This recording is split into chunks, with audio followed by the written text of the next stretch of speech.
This is getting to be a habit. We meet on Monday mornings with Homepower New Haven. We were together, and Tom and Althea over at the law school last week, where we co-sponsored an event, a grants forum for nonprofit organizations to see where we can get the money from the federal government to do the things that we would like to do. So I am delighted to be here today, and I do say a thank you to Homepower New Haven, and thank you for your role in our community, and in today's instance, the dedication to affordable home buying, but just your very presence in the community. And as I said, I worked last week trying to make sure that we do have communities that can be sustained. So all of the partnerships and the partners here for their efforts and their commitment to home ownership, to making that dream of owning a home a reality. I would say that it's just probably a non sequitur, but last night I was with my mom, as you know, 92 years old, and a friend was over, and he said to her, "Louise, it's better that you don't own a home," and so forth. But my mother said, "No," she says, "I've always had a dream of owning a home." She doesn't. She's always rented. But at 92 years old, we go by buildings. She says it's for sale. I go, okay. She says, "Will you buy me that house?" That dream of home ownership is so palpable, and that really is the case. And we are celebrating National Home Ownership Month. So it is that cornerstone of the American dream, and it's kind of the culmination of where our lives take us, and where we build equity, how we set down roots, how we raise families, and build our communities. But for all of that, and that very, very powerful feeling that people have about home ownership, anyone who owns a home or is trying to buy a home knows that the process is daunting. From the amount of money that you have to put down as a down payment, closing costs, lack of credit access, housing discrimination, because we know that still exists in some parts. Predatory lending is still a problem, and sometimes as you face all of that, you've got the sense that no one is on your side. You're facing all of this by yourself, and who is there to look out for your business? Even in what's, if you want to call it a normal environment, these realities pose really very, very serious barriers for first-time home buyers. But we now know what today is all about in terms of where housing prices are, and they're skyrocketing. True. By the way, Julie was there at that brainstorm as well. So I got lots of partners in this audience. In Connecticut, and this is according to the National Low-Income Housing Coalition's Out of Reach 2005 report, which has said that Connecticut is the 7th most expensive state to live in terms of housing. 2000 to 2004 alone, home prices in our state climbed from $165,000 to $247,000, an increase of almost 50% in only 4 years. And that means that you've got rental prices as well.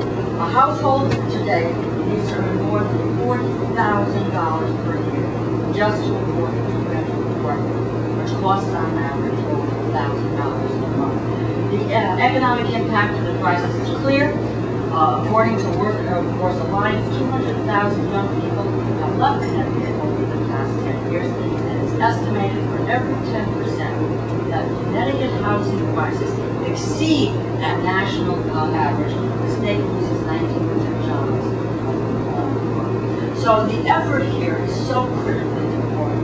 It's a bold step, and it's an exciting step in terms of looking at how those trends. 3 years ago, I took part in the unveiling of the Homepower New Haven initiative.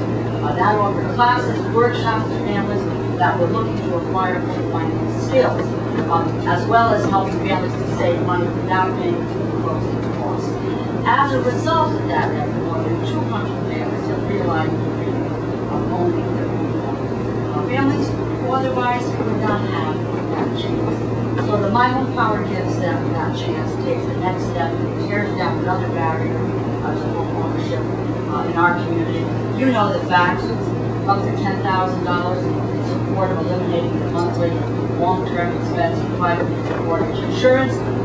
Over the long haul for housing costing $169,000, a family could save upwards of $15,000. Not only, but families can save $5,000 in down payment costs of $1,500 per year in mortgage insurance payments.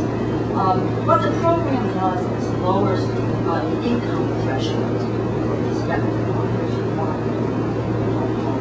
And they don't have to be worried about the price tag at that point.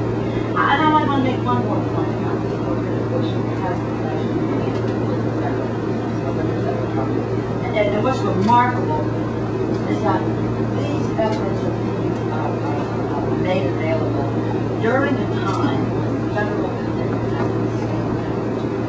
In my view, it's drastic. Since they were first created in 1990, empowerment zones have titled countless communities, rural communities across the country. Communities that are very, very much assistance. But Congress has never even come close to fulfilling the funding obligation. Funding for empowerment zones has been eliminated in short years. So the result is that many of them have the lawsuits. That has not stopped empowerment from working with community partners to look at innovations, community-driven renewal strategies, which in fact bolster local business, increase that home ownership, give people in our neighborhoods the opportunity to get the kinds of skills that they need in order to succeed. And I always say this, that so many people say this, I'm not a Pollyanna. The federal government cannot do everything. It is never going to do everything. But it is about opportunity. It is about making opportunity available. Making it real. And that's where the federal government is falling short, woefully short today, scaling back those areas in which we have historically provided opportunity to people. So that this effort, this initiative, is the next chapter on how we make a success story. You know, we should be telling people that no part of that American dream is out of the You know, today, the most unfortunate thing is people are living their lives and viewing that government is irrelevant to their lives. That they have to cope, they have to work it out. You help them work it out, and I have to applaud you for all that you are doing, but I believe there ought to be a commitment from the federal side of the equation as well. That's what Homepower is all about. That's what brings us together today. It's about that opportunity. And again, I'll repeat what I've said over and over again. I'll do my best. Fight. And I will just say that, you know, to look at ways in which we can build back a federal commitment. I say build back because it has been there historically. We are watching the evisceration. If you take a look at whether it is home ownership, we're looking at education, we're looking at a whole variety of areas in which we are barely hanging on to what we have. My voice is there, but I don't have as much power as the voices in this room. And I say that particularly to the business community. You have a loud voice, and this is the kind of effort where you have stepped up to the plate, and I look forward to a continuing relationship with you where together we can turn around what's happening at the federal level. Thanks so much for making me a part of today's event, and you know whatever I can do to help, I will. Thanks so very much. Thank you. I apologize. I know it's always these politicians' commitments hit and run, but between now and 1:50 when I get on an airplane to go back to Washington, because we vote later today. There are 4 more events to get to, so I can do it. One now in West Haven to talk about the train station there and making that available, again, which will get cars off the road, people on mass transit, and doing something, and I look at Tony Rosico, about our transportation problem in the state of Connecticut. Thanks very, very much. Thank you.